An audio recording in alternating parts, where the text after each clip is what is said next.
বিসমিল্লাহির রহমানির রহিম। আসসালামু আলাইকুম। এই যে চিনির কি অবস্থা, বালতির ভিতর ঢুকে গেছে।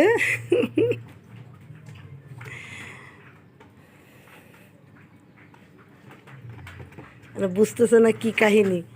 বালতির ভিতর ঢুকে গেলে বালতি যে নড়ে, ওদের কাছে এটা খেলনা।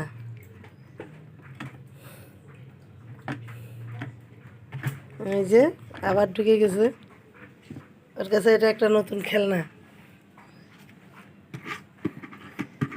এই চিনি, বের হয়ে যাও।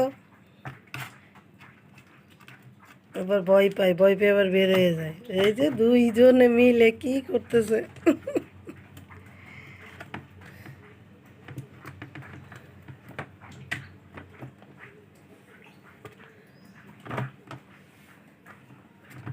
আজকে এই পর্যন্ত, আল্লাহ হাফেজ।